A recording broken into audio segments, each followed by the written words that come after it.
জ্ঞানতিমিরান্ধস্য জ্ঞানাঞ্জনশলাকয়া চক্ষুরান্মিলিतं येन তস্मै শ্রীগুরুবে নমঃ। বিন্দায় তুলসীদেবায় প্রিয়ায় কেশবস্য কৃষ্ণভক্তিপদে দেবী সত্যবতৈ নমো নমঃ। পরমার্থের সন্ধান চ্যানেল থেকে সকল শ্রোতা বন্ধুদের জানাই প্রীতি ও ভালোবাসা। সকল কৃষ্ণ ভক্ত গৌর ভক্ত মণ্ডলীর চরণে আমার দণ্ডবাদ। আজকে আমরা শ্রবণ করব শ্রী শ্রী শ্রীল নরোত্তম ঠাকুর মহাশয়ের প্রেম ভক্তি চন্দ্রিকা থেকে একটা পদের মাধ্যমে আমরা শ্রবণ করব। শ্রীল নরোত্তম ঠাকুর মহাশয়ের প্রেম ভক্তি চন্দ্রিকা জগৎজীবের কল্যাণের জন্যে শ্রীল নরোত্তম ঠাকুর মহাশয় শ্রী গৌর হরির কৃপায় এবং নিত্যানন্দ প্রভুর যে প্রেমের মূর্তি শ্রীল নরোত্তম দাস ঠাকুর মহাশয় এই প্রেম ভক্তি চন্দ্রিকা গ্রন্থখানি তিনি জগৎজীবের জন্যে আমাদের বাংলাতে তিনি প্রচার করেছেন। শ্রীল নরোত্তম ঠাকুর মহাশয় তার একটা পদে বলছেন, হরি হরি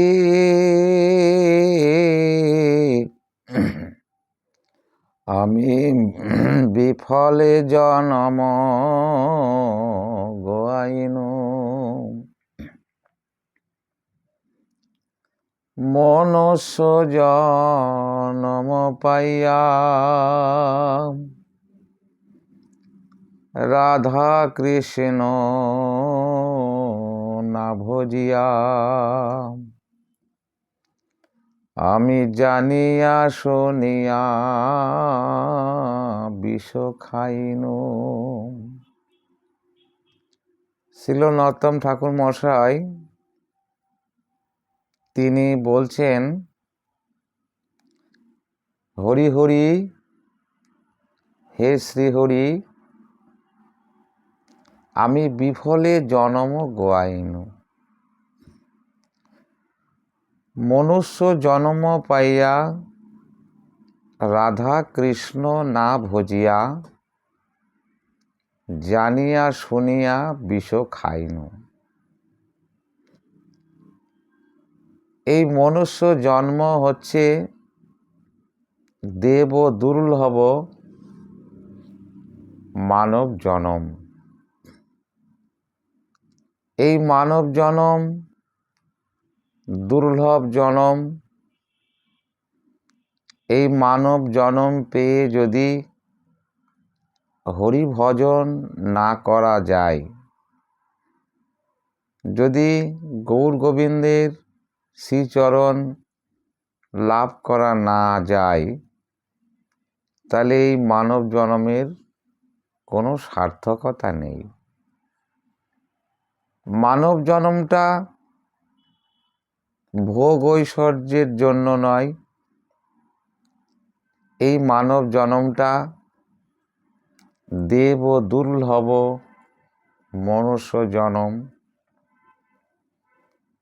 কেন এই মানব জনমকে দেব দুর্লভ বলা হয়েছে? না, দেব দুর্লভ এর জন্যে বলা হয়েছে যে মানব জন্ম দিয়ে যে কার্যসিদ্ধি হয় সেটা দেব দেহ দিয়ে হয় না। কারণ দেব দেহটা হচ্ছে ভোগ ও ঐশ্বর্যের দেহ,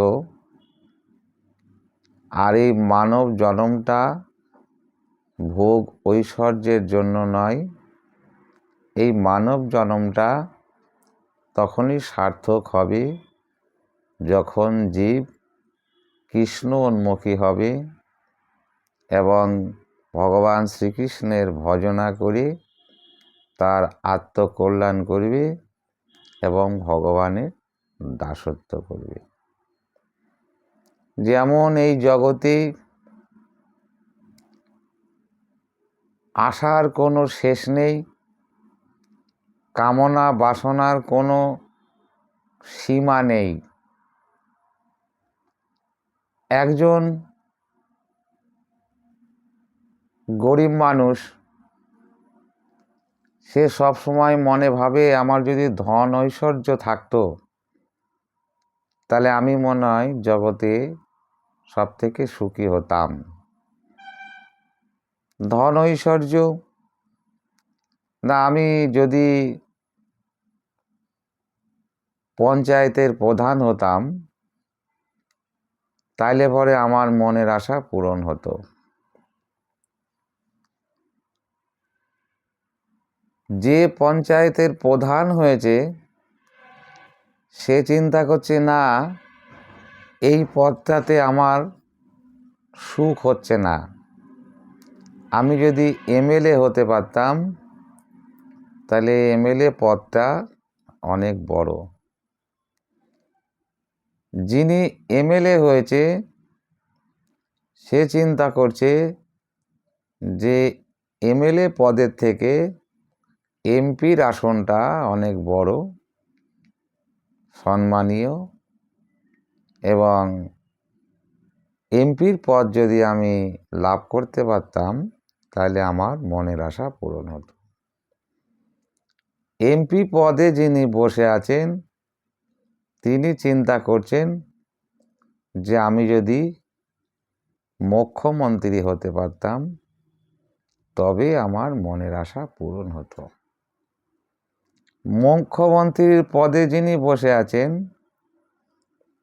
তিনি চিন্তা করছেন যে কবে আমি প্রধানমন্ত্রী হব, প্রধানমন্ত্রী হলে তবে আমার মনের আশা পূরণ হবে। প্রধানমন্ত্রী চিন্তা করছে রাষ্ট্রপতি হব, রাষ্ট্রপতি চিন্তা করছে বিশ্বপতি হব, বিশ্বের মধ্যে সবথেকে শ্রেষ্ঠ ধনী হতে পারলে তবে আমার মনের আশা পূরণ হতো। যিনি বিশ্বের মধ্যে সবথেকে বড় ঐশ্বর্যশালী, সবথেকে ধনী বিশ্বের মধ্যে, তিনি চিন্তা করছেন যে এহ জগতের সমস্ত সুখ ও স্বচ্ছন্দ, ভোগ ঐশ্বর্য, ধন জন কোনো কিছুতে আমার কমতি নেই, কিন্তু এহ জগতের সুখের থেকে স্বর্গলোকের সুখটা অনেক বেশি। আমি বিশ্বপতির থেকে যদি দেবরাজ ইন্দ্র হতে পারতাম, স্বর্গের রাজা হতে পারতাম, তাহলে আমার মনের আশা পূরণ হতো। দেবরাজ ইন্দ্র চিন্তা করছেন যে স্বর্গের রাজা হয়ে অতটা সুখ নেই, যদি আমি ব্রহ্মার পদটা পেতাম তাইলে আমার মনের আশা পূরণ হতো। ব্রহ্মা পদে যিনি বসে আছেন নিজেকে শ্রেষ্ঠ বলে ভাবছেন, সৃষ্টিকর্তা বলে ভাবছেন, কারণ ব্রহ্মা হচ্ছে সৃষ্টিকর্তা, বিশাল বিপুল ঐশ্বর্যের মালিক। কিন্তু সেই ব্রহ্মা একদিন বুঝতে পারলেন যে আমার এই ব্রহ্মা পদেও অত সুখ নেই। কখন বুঝতে পারলেন? না, ভগবান শ্রীকৃষ্ণ সে অনাদির আদি গোবিন্দ,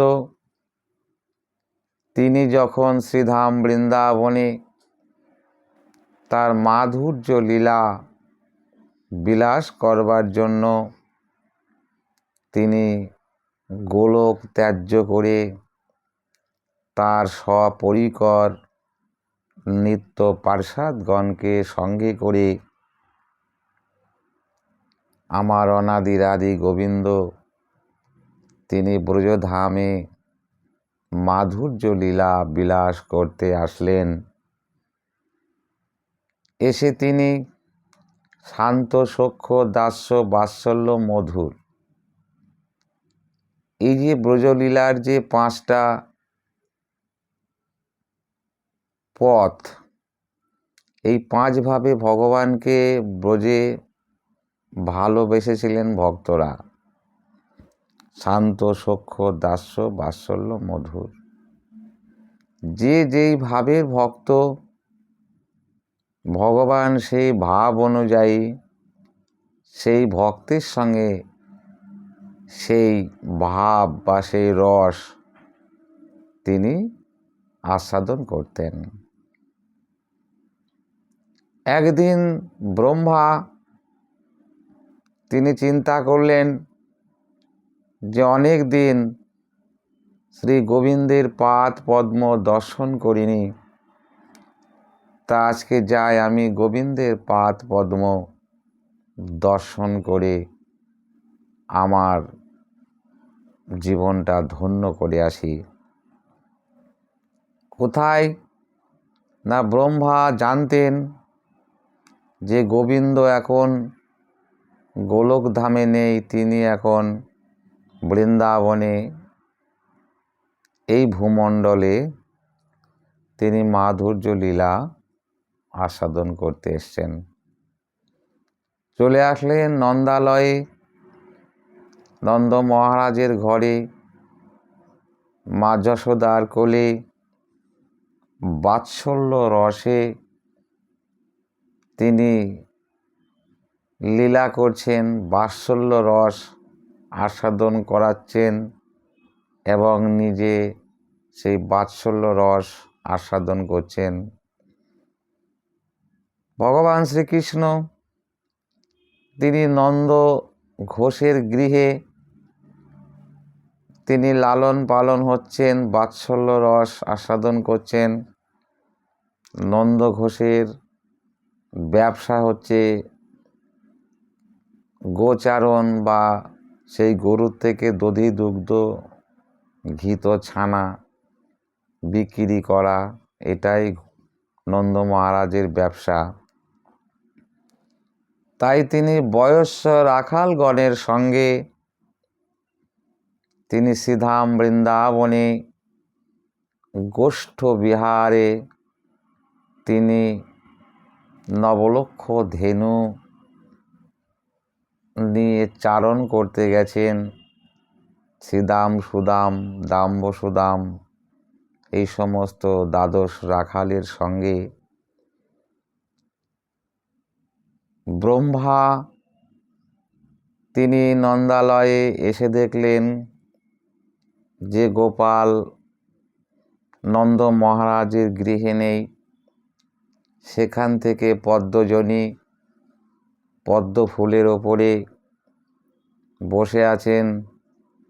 গোপাল এখন কোথায় গেছেন না, গোপাল গেছেন গোচারণে।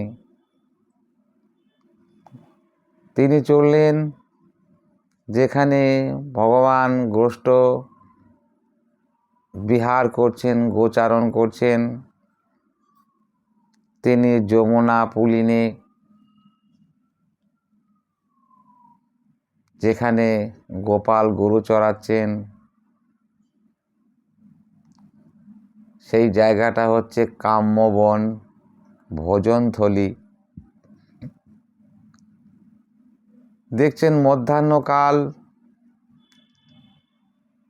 উপস্থিত হয়েছে সখাগণের সঙ্গে, তিনি যমুনা পুলিনে পুলিন ভোজন করতে বসেছে। ভগবানের শ্রী রূপ ও দর্শন করছেন। ইতিমধ্যে চিন্তা করছেন যে আমি খুব সুন্দর সময় এসেছি, আজকে ভগবানের ভোজন লীলা আমি দর্শন করব। বয়স্য রাখালগণ ভগবান শ্রীকৃষ্ণকে মাঝখানে বসিয়েছেন, আর চারিপাশে সমস্ত রাখালরা বসেছেন থরে থরে, যেন সকলেই কৃষ্ণের শ্রীমুখও দর্শন করতে পারে এবং তার সঙ্গে সঙ্গে ভোজন করতে পারে। প্রত্যেকের বাড়ির থেকে যখন গোচারণে গোষ্ঠে যায়, তার মায়েরা তাদের জল খাবার দিয়ে দেয়, এক ভাগে তাদের জন্যে দেয়, অন্য ভাগে একটা কৃষ্ণের জন্যে দেয়। এটা কৃষ্ণকে দিবি, এটা তুই খাবি। মা যশোদা, রোহিণী তারাও গোপালের জন্যে খাবার পাঠিয়ে দেয় এবং সকল রাখালের খাবারও খায় এবং মা যশোদা রোহিণীর দেয়া খাবারটাও খান তিনি। কারণ ভক্ত যারা, তারা ভগবানকে না সেবা দিয়ে তারা কিছু গ্রহণ করেন না। আগে কৃষ্ণের সেবা, তারপরে সেই প্রসাদ ভক্তরা গ্রহণ করেন। প্রসাদ ভিন্ন অন্য কোনো বস্তু কৃষ্ণ ভক্তরা গ্রহণ করেন না। কৃষ্ণের নিবেদিত প্রসাদ অন্নে তাদের জীবনটা প্রতিপালিত হয়, কেননা তারা কৃষ্ণের সুখে সুখী। কৃষ্ণ সেবাই হচ্ছে একমাত্র তাদের লক্ষ্য। কৃষ্ণকে ভালোবাসাই হচ্ছে ভক্তের কাম্য বা কাজ। প্রত্যেকের ভাগের খাবারটা খেয়েছে। আর শ্রীদাম সখা, তিনি ছিলেন কৃষ্ণের অত্যন্ত প্রিয় সখা। শ্রীদাম সখা ভগবান শ্রীকৃষ্ণকে তার নিজের আত্মার থেকেও বেশি ভালোবাসতেন। তিনি কৃষ্ণের রূপ মাধুরী দর্শন করছেন, অপূর্ব সেই আস্বাদন। শ্রীদাম কৃষ্ণের শ্রীমুখ দর্শন করছেন আর এদিকে খাবার খাচ্ছেন। খেতে খেতে শ্রীদাম সখা ভগবানের রূপে এমন মোহিত হয়ে গেছে যে সে শ্রীদামের আর বাহ্য জ্ঞান নেই। সে কি খাচ্ছে, কে কি করছে, তার কোনো ভ্রুক্ষেপ নেই। তিনি ভগবানের রূপ মাধুরী দর্শন করছেন আর খাবার খাচ্ছেন। খেতে খেতে খেতে খেতে নিজের ভাগের খাবারটা খেয়ে নিয়েছে এবং কৃষ্ণের সেবার নিমিত্তে শ্রীদামের মা যে খাবারটা দিয়েছিল, সেই খাবারটাও ছিল কি পিঠা। সেই পিঠাটা মুখের মধ্যে দিয়ে চিবাতে শুরু করেছে। চিবাতে চিবাতেই হঠাৎ শ্রীদাম সখার বাহ্য জ্ঞান ফিরে আসে এবং তিনি চিন্তা করছেন, হায় হায়, আমি কৃষ্ণের খাবারটাও খেয়ে ফেললাম। আজকে আমি কৃষ্ণ সেবা থেকে বঞ্চিত হয়ে যাব। কৃষ্ণ সেবা থেকে বঞ্চিত দিনটা হয় দুর্দিন। প্রাকৃতিক যে দুর্দিন, সেটা কোনো দুর্দিন নয়। কৃষ্ণ সেবাবিহীন, কৃষ্ণ ভজনবিহীন, কৃষ্ণ কথা শ্রবণবিহীন, কৃষ্ণ কথা কীর্তনবিহীন, ভগবান শ্রীকৃষ্ণের চরণ স্মরণবিহীন যেই দিনটা যায়, সেই দিনটাই ভক্তের জীবনে দুর্দিন হয়। তাই কৃষ্ণ সেবা দিতে না পেরে শ্রীদাম সখা চিন্তা করছে, আমি এখন কি করি। তিনি কি করলেন, সেই চিবানো পিঠাটা হাতের মধ্যে ঢাললেন, লাল ঝোল মাখা। নিজের কোনো অপরাধের ভয় না করে, পাপের ভয় না করে কৃষ্ণের কাছে গেলেন কৃষ্ণকে বলছে কৃষ্ণ হাঁ কর, আর কৃষ্ণ অমনি শ্রীদাম সখার কথায় হাঁ করলেন। তার মুখের মধ্যে লাল ঝোল মাখা চিবানো পিঠাটা দিয়ে দিলেন, আর কৃষ্ণ সেই লাল ঝোল মাখা পিঠাটা খেয়ে নিলেন। খাচ্ছেন, আবার শ্রীদাম সখা জিজ্ঞাসা করছেন, হে কৃষ্ণ, কেমন লাগছে এই পিঠাটা? ভগবান শ্রীকৃষ্ণ বলছেন, অপূর্ব অপূর্ব স্বাদ। কারণ ভক্ত যেমনি ভগবানের প্রসাদ গ্রহণ করে আর নিজেকে ধন্য মনে করে, আজকে অনাদির আদি গোবিন্দ ভক্ত বৎসল্য ভগবান তিনি সখ্য প্রেম এমনভাবে আস্বাদন করছেন। কারণ সখারা কৃষ্ণের সঙ্গে অভেদ মনে করে, কারণ সখারা মনে করে কৃষ্ণ ভগবান টগবান নয়, কৃষ্ণ আমার বন্ধু, কৃষ্ণ আমার সখা, আমরা এক আত্মা। তুমি কোন বড়লোক, তুমি আমি সম। বন্ধু তখনই হয় যখন সমান সমান মনে করা হয়, কারণ বন্ধু ছোট হয় না, বড় হয় না। আজকে শ্রীদামের এত প্রীতি, এত প্রেম, ভগবান সেটাকে গ্রহণ করছেন। ভগবান বলছেন, আহা হা, কত সুন্দর পিঠা আজকে তুই খাওয়ালি শ্রীদাম। এমন পিঠা বা এমন খাবার আজ পর্যন্ত কোনো ভক্ত আমাকে খাওয়ায়নি। কারণ কেউ তো আর এঁঠোটা ভগবানের ভোগ দেয় না। এরকম চিবানো মুখ থেকে বের করে লাল ঝোল মাখা সেটা তো কেউ কৃষ্ণকে দেয় না। আজকে শ্রীদাম দিয়েছে, আর ভগবান ভক্তের অধরামৃত পান করছে, আর অত্যন্ত আনন্দিত হয়ে নিজেকে ধন্য মনে হচ্ছে। আহা, ভক্ত কত প্রীতি, কত ভালোবাসা। কারণ সে কোনো পাপের ভয় না করে, অপরাধের ভয় না করে আজকে সে আমাকে এত প্রাণের থেকে অধিক ভালোবাসে যে আমার সেবার থেকে সে বঞ্চিত হয়ে যাবে, বা আমি শ্রীদামের ভাগের পিঠাটা খেতে পারবো না, আমার পেটে খিদে থাকবে, সেই জন্যে আজকে লাল ঝোল মাখা পিঠেটা আমার মুখের মধ্যে দিয়েছে। ভগবান অত্যন্ত আনন্দিত হয়ে সেই শ্রীদামের এঁটো পিঠাটা খাচ্ছেন। এদিকে অম্বরে পদ্মা আসন পদ্ম ফুলের ওপর বসে দেখছেন, কি ব্যাপার?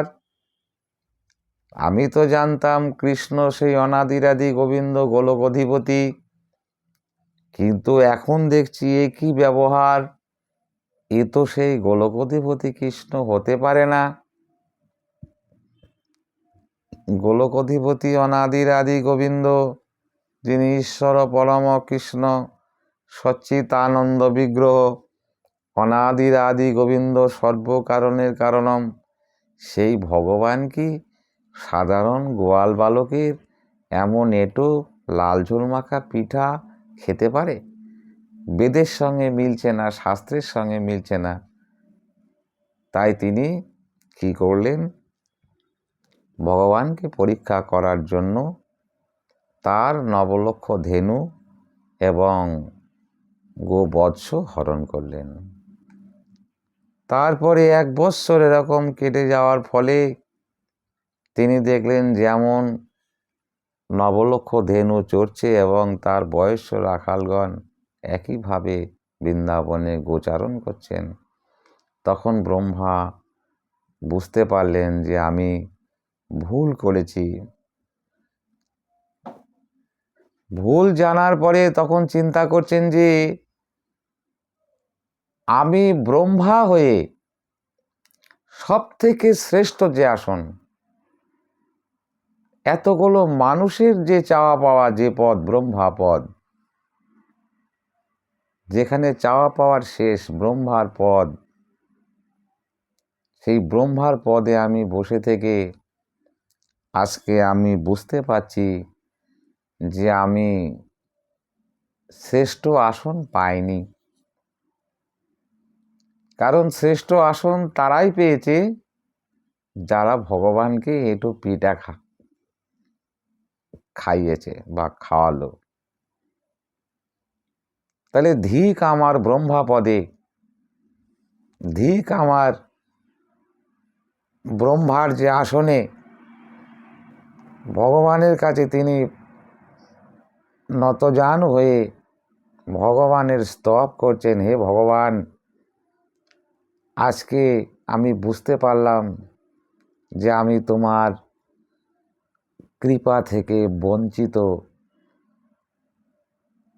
আমি এতদিন ভাবতাম যে আমার ব্রহ্মা পদটা শ্রেষ্ঠ বা আমি সব থেকে সুখী, কিন্তু না প্রভু। আজকে ব্রহ্মা তখন ভগবানের কাছে প্রার্থনা করছেন ভাগবতে, হে ভগবান, তুমি আমার ব্রহ্মা পদটা নিয়ে নাও, নিয়ে অন্য কাউকে দিয়ে দাও, তাতে আমার কোনো আপত্তি নেই, কোনো দুঃখ নেই। কৃপা করে তুমি আমাকে শ্রীধাম বৃন্দাবনে লতা গোলমলতা করে ব্রজে রাস্তার পাশে জন্ম দাও। তোমার ভক্তেরা যখন সেখান দিয়ে হেঁটে যাবে, তাদের চরণের ধুলি আমার মস্তকে পড়তে পড়তে তবে আমার অপরাধ খণ্ডন হবে, আমার পাপ মুক্ত হবে, আমার চিত্ত বিশুদ্ধ হবে। তাতেও যদি আমার পাপ মোচন না হয়, অপরাধ মোচন না হয়, ব্রজবাসীর ঘরে উঠতে যে পৈঠা, সেই পৈঠার ওখানে একটা প্রস্তর খণ্ড করে দাও।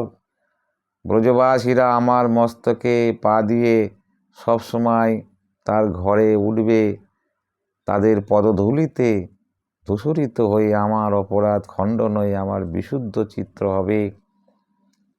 তারপরে অপরাধ যখন খণ্ডন হবে, হে ভগবান, হে গোবিন্দ, হে অনাদির আদি ভক্ত বৎসল্য ভগবান, তুমি আমাকে ভারত ভূমিতে একটা মনুষ্য জন্ম দাও।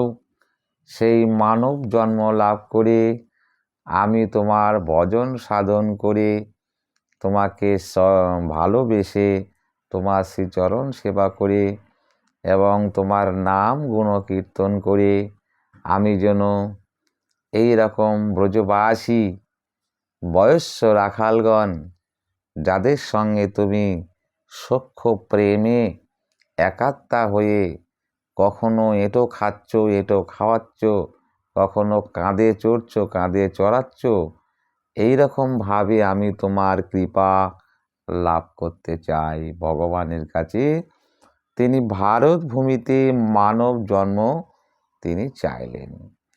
তাহলে নরোত্তম ঠাকুরমশাই বলছেন, হরি হরি বিফলে জনম গোয়াইন। হরি ভজন না করে যে জীবনটা অতিবাহিত হয়, সেই মানব জন্মের কোনো সার্থকতা নেই। মনুষ্য জন্ম পাইয়া রাধাকৃষ্ণ না ভজিয়া, জানিয়া শুনিয়া বিষ খাইনু।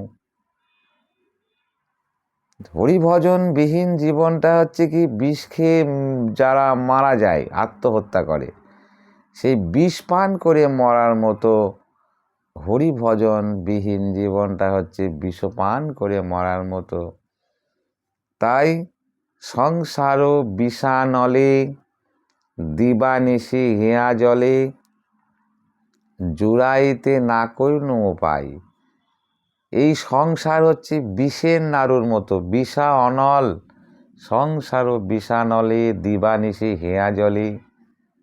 সবসময় জীব এই বিষে দগ্ধবোধ হচ্ছে, জুড়াবার কোনো উপায় করছে না, চেষ্টা করছে না। সংসার বিষানলে দিবানিশি হেয়া জলে, জুড়াইতে না করিন উপায়। গোলকেরও প্রেম ধন, হরির নাম সংকীর্তন, রতি না জন্মিল কেন তাই। আজকে নরোত্তম ঠাকুরমশাই তিনি ভগবানের চরণে আরতি জানাচ্ছেন। ব্রজেন্দ্র নন্দন যেই শচীর সুত হইল সেই, বলরাম হইল নিতাই। পাপী তাপী যত ছিল, তারা হরির নামে উদ্ধার হলো, তার সাক্ষী জগাই মাধাই। আজকে নরোত্তম ঠাকুর মশাই তিনি বলছেন যে, হে প্রভু, তুমি আমাকে কৃপা করো। হাহা প্রভু নন্দসুত, বৃষভানু সুতাযুত, করুণা করহ এইবার। নরোত্তম দাস কয়, না ঠেলিও রাঙা পাই, কৃপা করে রাখো চরণের পাশ। জয় রাধে, জয় শ্যামসুন্দর। আমরা নরোত্তম ঠাকুর মশাইয়ের প্রার্থনাটা সংক্ষেপে শ্রবণ করলাম, কারণ এখনও অনেক আস্বাদনীয় বস্তু আছে শর্ট সময়ে ভিডিও করা। জয় রাধে। হরে কৃষ্ণ কৃষ্ণ কৃষ্ণ হরে হরে, হরে রাম রাম রাম হরে হরে।